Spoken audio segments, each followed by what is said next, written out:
Moteur vrombissant et cœur en sur-régime, que l'on soit en pole position et plus encore en dernière ligne sur la grille, le départ est une étape à haut risque. Nous sommes au Japon pour une course de Formule Nippon, l'équivalent de nos Formule 3000. C'est une formule de course où ont couru Frentzen, Irvine, en leur temps, Jacques Villeneuve également.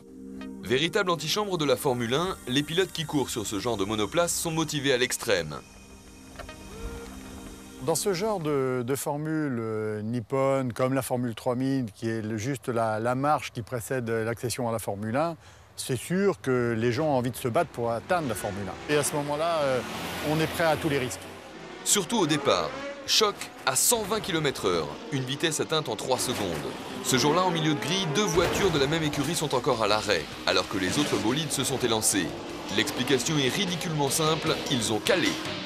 Il est très facile de caler avec ce genre de voiture, tout simplement parce qu'on a une tension intense, une décharge d'adrénaline monumentale, et on fait des erreurs, c'est-à-dire qu'on n'adapte pas véritablement le régime moteur à ce qu'il devrait être, on relâche trop brutalement, trop précipité qu'on est de vouloir faire un départ extraordinaire, on relâche trop brutalement la pédale d'embrayage, et à ce moment-là, le moteur cale.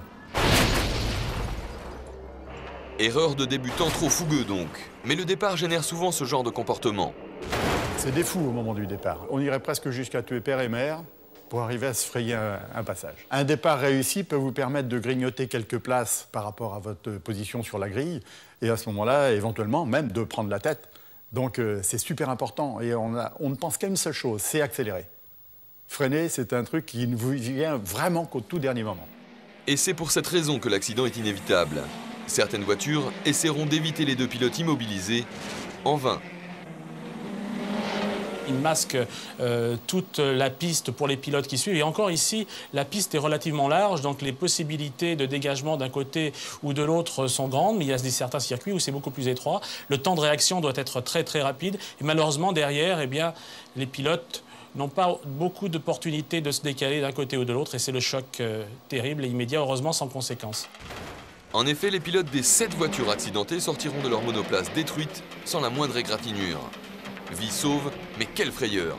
C'est le type d'incident le plus dramatique. C'est dangereux pour ceux qui sont dans les monoplaces et qui calent au moment du départ parce qu'ils s'attendent à tout moment à être percutés par l'arrière, donc quelques dangers au niveau, bien entendu, du cou, des cervicales. Et puis ils se recroquevillent, j'imagine, dans la monoplace. L'issue de cet incident appartient principalement à la chance et non plus sur les capacités des uns ou des autres à gérer l'incident. La chance, mais aussi le protocole de sécurité sur la ligne de départ. À ce moment précis de la course, tout est strictement réglementé. Au moment du départ, tout le monde est concentré, très vigilant, car effectivement c'est un moment très critique. On voit derrière un véhicule d'intervention rapide, ensuite le véhicule de désincarcération, car on envisage toujours ce genre de situation. Et là, en quelques secondes, bien entendu, ces véhicules sont sur place, les commissaires de piste sur les côtiers peuvent intervenir. Et ils interviendront. En quelques minutes, la piste est déblayée de ces débris. Les pilotes équipés de voitures de secours sont déjà au volant, prêts à tourner à plus de 300 km/h. Un second départ est donné. Quant à celui-là, il est depuis longtemps oublié.